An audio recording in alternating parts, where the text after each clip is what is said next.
Good morning and good afternoon. Thank you for joining us today for the webinar, Why Inclusive Leadership? Why Now?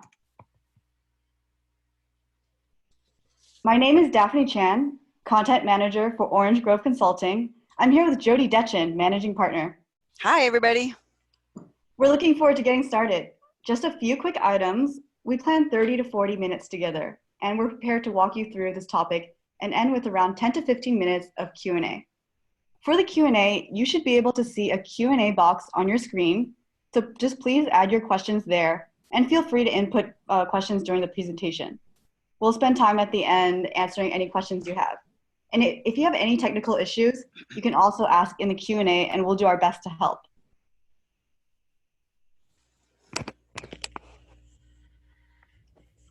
So here's our agenda for today. The opportunity is real, what bias looks like, creating a vision for your organization before and after, developing inclusive leaders, and finally the Q&A. All right, so you can see we've reframed problem to opportunity. Yes, the problem is real, but actually we think there's a real opportunity here, and that's what we want to share with you in the next 45 minutes. Our goal is to give you a snapshot of where organizations are now and how we might think about inclusive leadership as a way to help us all move forward. And then we'll also tell you a little bit about what it looks like. So I'm sure you've all heard the word meritocracy. You know, meritocracy is the system in which the talented are chosen, they move ahead based on their achievement. But in reality, what you hear is, oh, anybody can get ahead based on their ability. We hire only the best people. Well, I don't see men and women treated differently here. And so we end up thinking that meritocracy doesn't really exist. But the actual fact is that the assumption that it exists is what is the barrier. So let's look through this. Firstly, meritocracy does exist. But if that were true, there would already be greater equity. There would be more diversity at the top of the organization. But since there's not, if you think meritocracy exists, then what it really suggests is that women and minorities are less capable. But what if meritocracy doesn't exist in your organization? Which is why there isn't gender equity at the top of the organization. And therefore, meritocracy, while the ideal, is not something that we've actually figured out how to do yet. The leaders and the system are likely biased.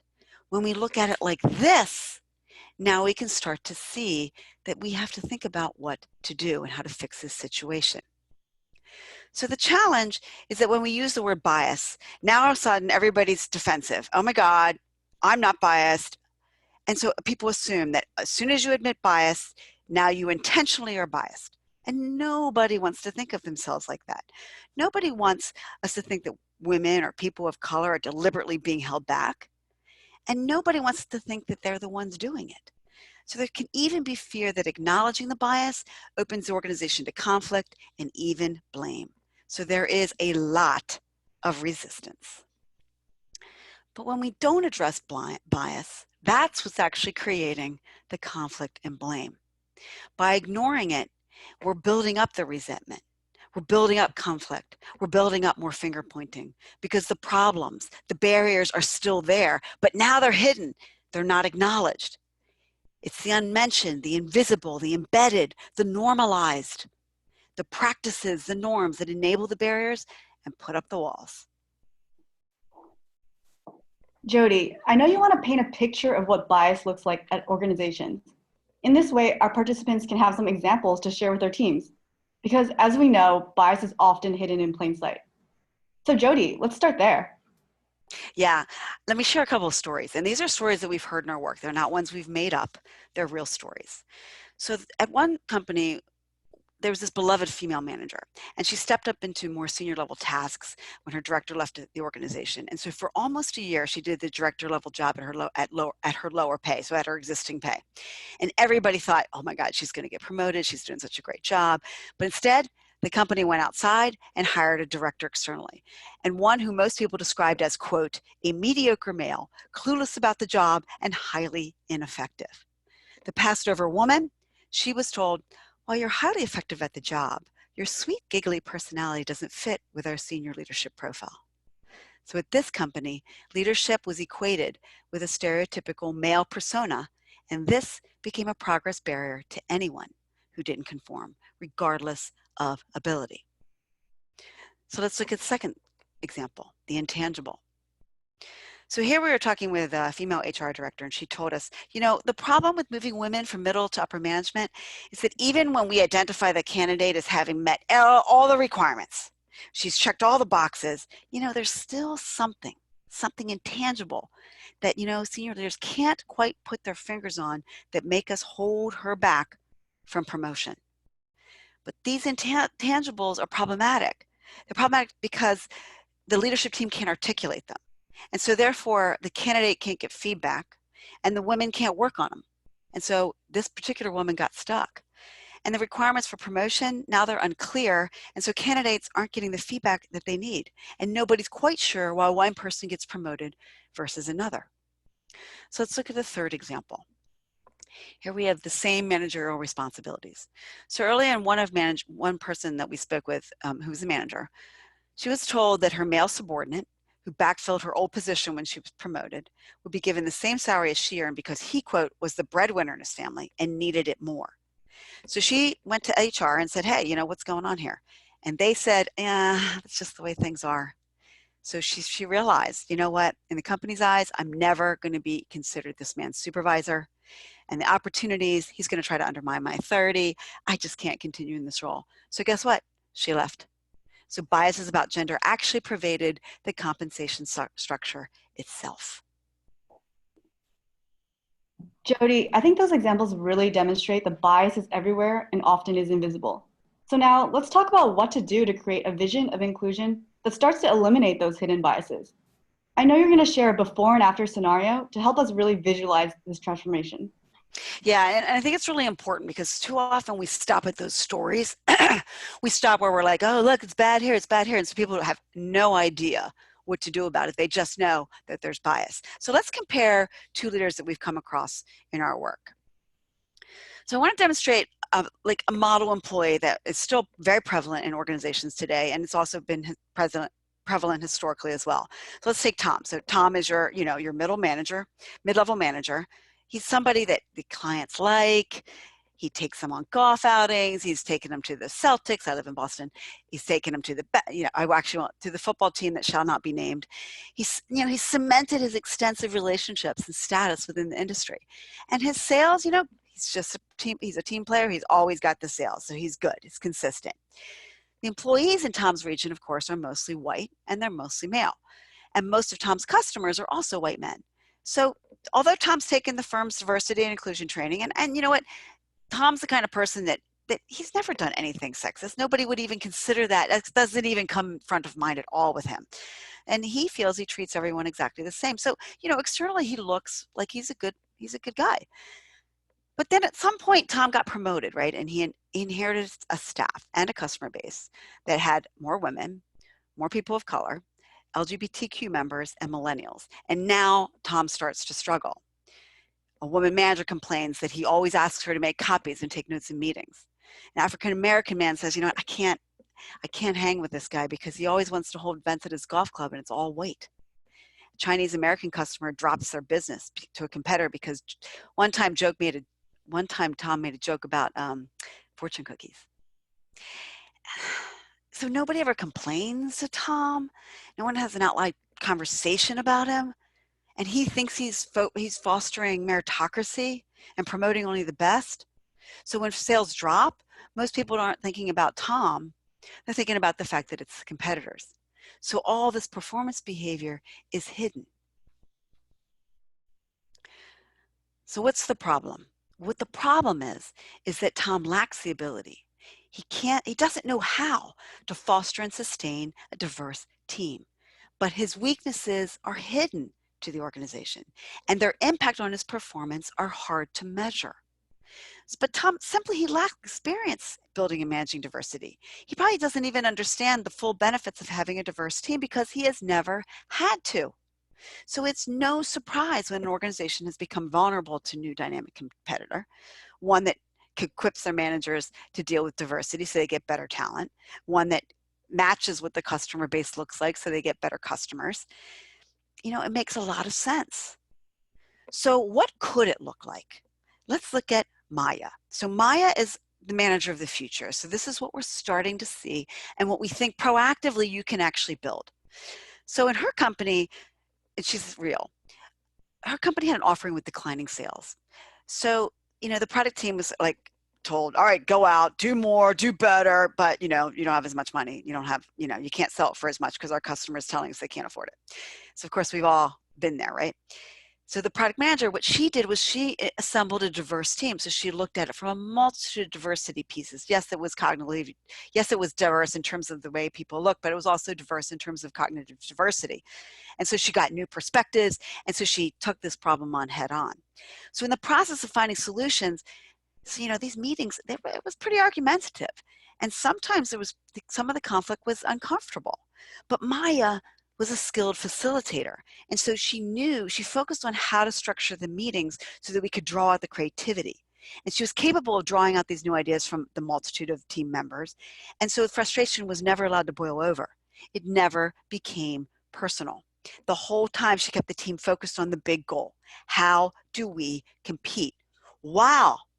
They were exploring the different perspectives. So what was the result? Well, ultimately, the updated program was a big success. And what ended up happening is it differentiated the company in the marketplace and supported the clients in new ways, and still is, by the way, because this was about 5 years ago. And Maya's work, with the way she was able to do this, this is an example. It exemplifies what we call synthesis. So she was able to build a diverse team and leverage and synthesize these diverse perspectives to produce a game-changing result. So we find this, we use a chemist analogy, and we really looked at synthesis as a chemistry experiment. And so just like in chemistry, Maya combines simple elements to make something complex.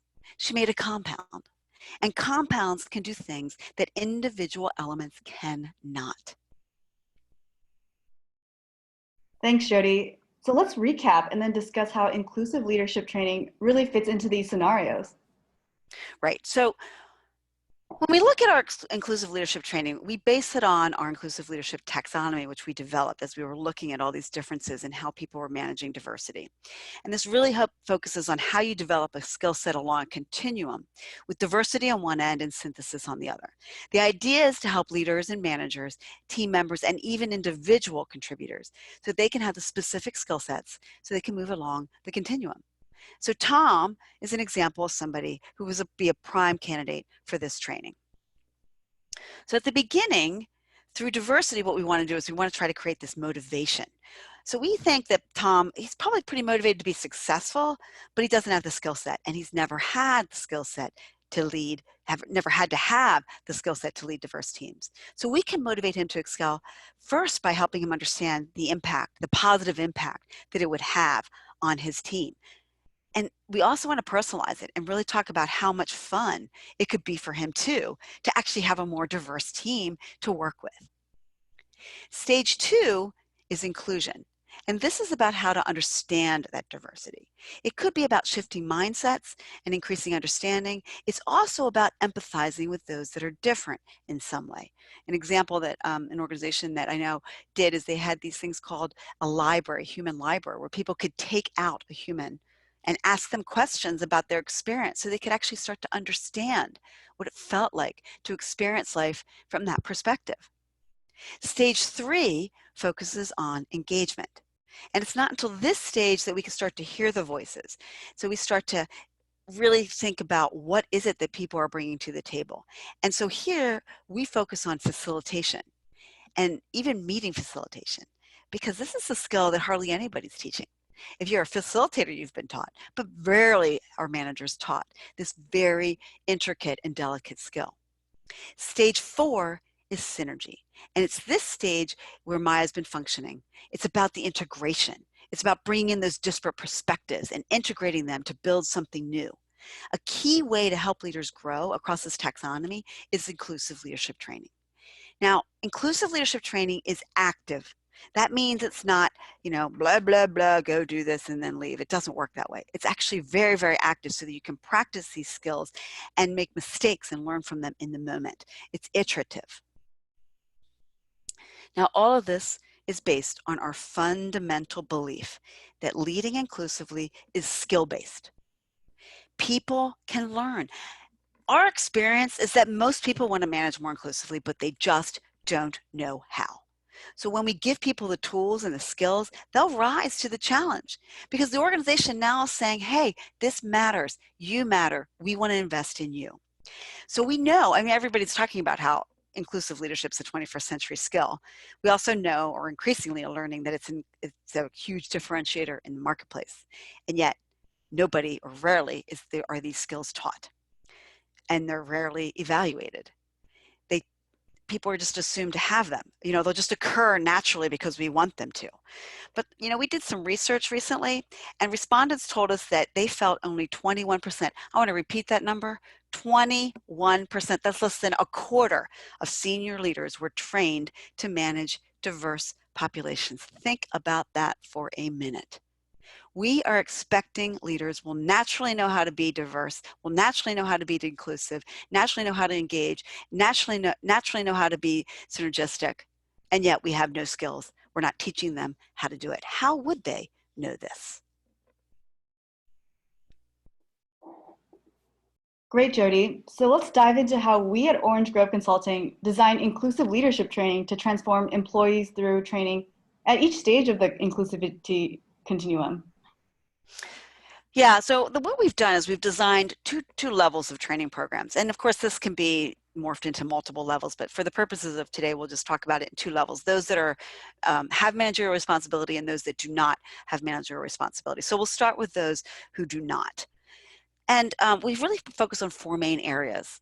The first area is unconscious bias, and we have it the reframe. So reframe is based on our behavioral research that we've done in our methodology on how you take some of these real hidden biases, these real hidden assumptions, and you look at how they manifest behaviorally, and then you teach people how to reframe them so we can look at the world from a different perspective.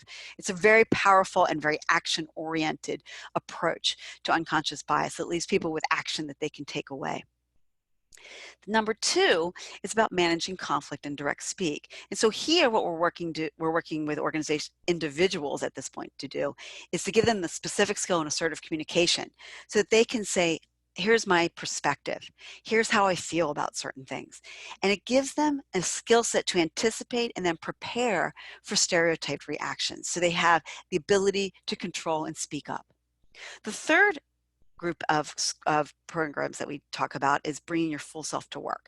So here what we're doing is all those parts of self that people hide, and especially when there's situations of external bias and you don't want to tell people who you are, you don't want to tell people about your background or where you came from or what your belief system is because you don't want the unwanted stereotype. And so here we work with participants to say, what are some of your underlying assumptions that are holding you back? And how might we work together to express yourself more authentically at work? And then finally, we go a little more outward and we talk about inclusion at work. And how can you role model as an individual even? How can you role model the changes that you want to be? And once individuals have learned about their bias processes and systems that exist in their organization, how might they mitigate that? How might they take a step forward in helping their organization become more inclusive and help change the team around them? For leaders, we're really looking at it from a higher level of responsibility that they have in creating this inclusive environment. So our assumption here is that leaders actually can shape it. They're not victim to the culture. They have a voice in shaping that culture. And so the training looks at it from that perspective. We start with the first one, which is unconscious bias, the reframe, and we're looking at it from a very similar methodology, but we're doing a deeper dive here. Behavioral psychology of unconscious bias, how it shows up, and then the impact on decision making and how that poor decision making shows up in all sorts of ways, kind of like what happened with Tom. So we teach leaders how to slow down their socialized thinking and then reframe the narrative and make it more conscious so they can be more inclusive. The second group is really about managing inclusive teams. And so here, we're helping teams learn how to manage that conflict. So research tells us that when we start to become more inclusive, there is more conflict. And so oftentimes when it's happening, people get that initial conflict hit and they're like, whoa, that's not what I wanted. And they stop because it's like, clearly it's not working. But the key is you got to move past it, right? Because you get past that conflict and then you move into a more integrated and more synergistic place. And so there it's about creating the safe environment. It's about managing these optimal levels of conflict and making people feel more comfortable with it and maintaining this lack of personal. So it remains conflict about the content or the substance rather than the interpersonal. The third one is about developing synergy. So this session focuses on the magic that Maya found, developing skills in facilitation, how to be inclusive in decision-making, how to bring together these various experiences and perspectives to create something larger than the component parts. And then the last piece again is going outward. How can a leader be the role model, the mentor, the sponsor, the ally? And so a lot of times people don't really understand what this role means and what it looks like and the impact that they have on others. So this is really all about taking that role and peeling back the layers so that people can understand the nitty-gritty of it. So we round out this program by bringing all levels of participants together so they can co-create a new definition of what their inclusive organizational culture could be. And it's powerful because people can talk about it. And now everybody across the organization has the language to basically implement it. So one of the things that we find though is that there's some things that you have to set up in order to make this successful. A lot of times what we see is organizations will just train people and then they don't change anything else. And so people come back with new skills, but the environment hasn't changed much. And so they go back and they revert back to old habits because there's not the supporting environment. So it's really important to create that supportive environment. There needs to be an environment for making mistakes without judgment. We need to be able to allow people to be open and direct and honest with each other. So people can say things, I really feel uncomfortable that you asked me to take notes in this meeting, and be comfortable with saying that. Because if we don't make mistakes, we cannot learn. And the uncomfortable, we also have to, on the other side, be okay with people making mistakes. So this is where the experimentation piece comes in. We need to allow people to try, to play, to practice. So if Tom makes a inappropriate joke about fortune cookies, then we can say, all right, Tom, you made an inappropriate joke about fortune cookies. And he can say, all right, how can I do better? I didn't see that. Help me learn. All right, Tom, next time, here's what you could do. And nobody's going, Tom, I can't believe you said that. They're not judging him. They're creating a learning opportunity for him. And then we have to measure so that we can adapt and we can see progress. So let's take, for example, facilitation. If you're going to start training your leaders in better facilitation skills, then you need to evaluate them on how well they facilitate. That needs to become part of and integrated to their evaluation system. And then finally, there's the accountability. You've got to build it into the system so that it's measured, so that people's feeling of inclusiveness is measured, so that your ability to synthesize and create new ideas is measured. And so that accountability is baked into the system and becomes a mechanism by which decisions like promotion and power are made. Well, these qualities enable the learning to happen without the labeling and judgment. And it's absolutely critical, because if people feel labeled and judged, because this is such a tenuous concept, that people feel very defensive. So if they're feeling judged, boom, your learning is gone.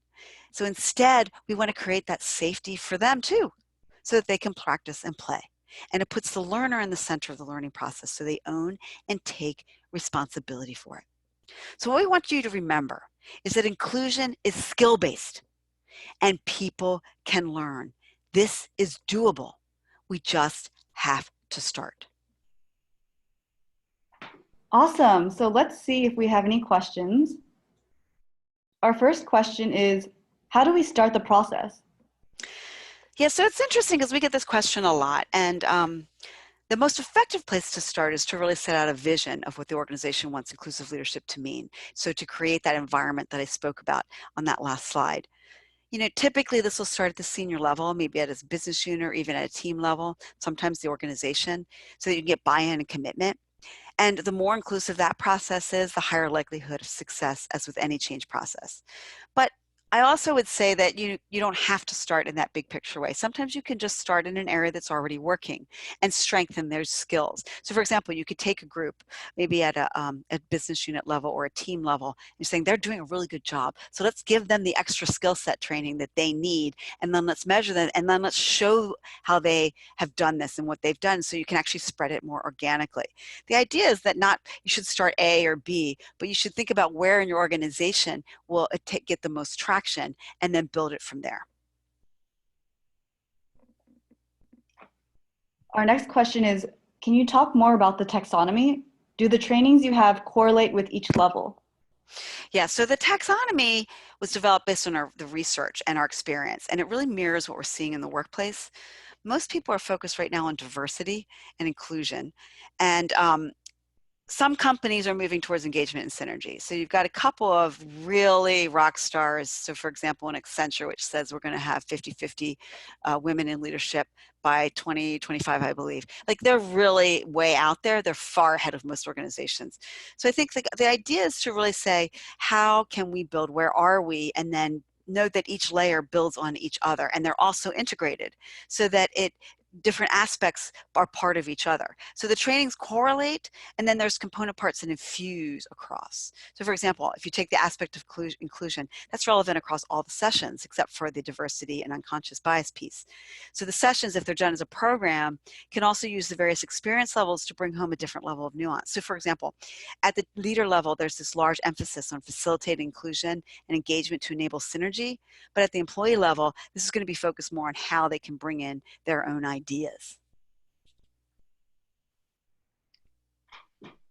What are others seeing as outcomes? So it's interesting because this is really early days, and we're only seeing the beginnings of this. But what we know from some of the benefits that have been measured is that it's overwhelmingly positive. So McKinsey found in their original research, they used, this is from 2014 diversity data. We found that companies in the top quartile for gender diversity on their executive teams were 15% more likely to experience above average profitability than companies in the fourth quartile. And then when they looked at their 2017 data set, that number rose from 15% to 21%. So when they looked at ethnic and cultural diversity, they found a 33% likelihood of higher performance in EBIT margin. And this is real money. You know, it's like, this isn't pretend. This is the real deal. I'm doing some research now with senior executive men, and I'm finding that across the board, they want more diversity. And you know why they want more diversity? They want more diversity because actually it's more fun. It's more interesting to work with. They have more ideas. The decisions are stronger. And the younger generation that they're struggling to manage, some of them, they expect it.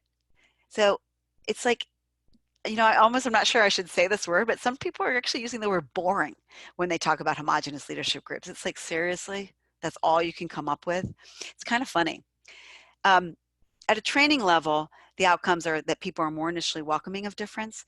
And then as they start to build up their skills of embracing the difference and leveraging, what will happen is they'll start to speak up in meetings more. They'll start to have more honest conversations about when they felt left out. They're bringing it out, they're bringing it up, and it totally, if it gets reinforced, becomes just a new part of their culture. I have a question actually. What are other people seeing? If you could put it in the chat, what are you seeing? And Daphne, if you could read the chat, I can't actually see the chat. If you could read some of the responses as people chime in, what are you seeing out there? Daphne, while we're waiting for some people to log in, why don't you, are there any other questions as people are responding? Sure, yeah. Let's hit our next question. How do you make participants accountable for implementing for the longer term? Well, accountability only works today if people are measured. Whether or not that's right or wrong, I mean, we can have a whole philosophical debate on that. But if people are rewarded, that's what they're going to focus on. And then they get feedback for implementing this. So they can realize why it matters. Because what's measured is what matters right now. Again, going back to this research that I'm doing with male executives, every single solitary one of them, 100%, said that performance matters. I mean, it's a truism. It's just the way it works today. We can decide whether or not we want to measure things differently, but performance matters. So this needs to be part of performance. You know, if it's all talk and there's no repercussions and there's no rewards, people are going to know it. And if they get some pushback, why would they take the extra step? Because it's like, you know, clearly the organization doesn't care. So it's got to be shown, it's got to be visible that it matters. Now, at the training level, accountability happens because people are going to be held accountable to each other for their behavioral changes. So one of the things that we do across program, as we're working with a program, is that we have people work with each other, because that they know the innards of their company, and they can hold each other's safety so people can practice, and they go, oh my God, I just had this conversation with my boss and he pushed back, what should I do? And the other person can say, well, try this, have you tried that? And they can help each other and support each other and hold each other accountable to have the difficult conversation that they may not want to have. Daphne, if there's anybody that's chimed in on the chat level, please let me know. Other Sounds questions? good. Okay, our next question is, for the training part, is this online or in person? And what's the format? So for us, we have a lot of extensive experience on doing online, hybrid, and in person. We can do half-day sessions, we can do 2-hour sessions, we can do, you know, a flipped classroom model. We have a wide range, a wide repertoire and experience of doing all of them. And I'll tell you, so I've been teaching online for over 15 years, as well as in the classroom, as well as in hybrid. And I will tell you that I have not seen any difference in learning outcomes. We measure this and it looks exactly the same. And in fact, what I see is that sometimes even online you get more participation, because, you know, you get the opportunity for people, especially who are introverts, to take a little bit of pause and talk about things, but it's all about the design. And so I think part of it is that when you think about an online training, you want to think about the design and formatting in such a way so that it's focused on the learning and not focused on the you know, just translating the content. But it also depends on what you're trying to accomplish. So for example, there's some organizations that want to bring people together in person because it really deepens the connection. It enables more networking. It allows people to meet each other across the organization. So I think it's going to be dependent on the goals of your organization and really what you think. We have a question. What do you see as the difference between inclusion and diversity training? Yeah, so there's a lot of research out there that says that if you just go to bias training, it doesn't really work. People, in fact, in some cases, there's been studies that suggest that behavior goes backwards, because people come back and they're jived up, right? They're kind of frustrated and angry and energized, and then they go back to the same old, and they have no idea how to implement it. And this is the problem. When people just become aware of something that's maybe not the most positive thing in their organization, and they don't have a way to fix it, it actually creates hopelessness. And then people are like, forget it. It's just not worth it. We can't change it. So the difference, our approach is completely flipping that model. So rather than just raising awareness, which of course is a key part of it, in every session we walk out of there with clear skill sets that people can practice. So it's now, and they're being held accountable to practice those. So now it becomes alive. It becomes real. It becomes something that they can implement, try, practice, and learn how to do. So Jodi, we have a comment from Lucia in the chat. I don't have a question, but I would like to say thank you for your leadership and the ideas you bring on the table. We have a full room here at YRC Freight listening to you, Jodi. Oh my gosh, hi YRC! I love you guys. I spoke with them a couple months ago. It was so much fun. Oh my God, you made my whole day. Thank you. Thanks for saying that. That was fun. So let me wrap up. And we're welcome to stay on if you have if you all want to have some other questions or comments. Our whole approach is that yes, bias is real. We're not denying it. In fact, we understand it. But the solution is what we have to go towards. We've got to help bring the Toms of the world into the discussion. And then by bringing the Toms in the world, by promoting the Mayas of the world, what will end up happening is that our organizations will become better and they'll become more fun places to work. Yeah, okay, we might have a lot more debate and discussion, but that's a skill too, right? and it's one that we can all build. So when we think about this stuff as skills that we can learn how to do, it changes everything. So rather than pointing fingers, we can start speaking up. We can start saying, how do we do this? And learning those skills. And that's where we want to start. Thank you so much, everyone, for being with us today. Just to let you know, a recording and the slides will be sent after the webinar. Thank you.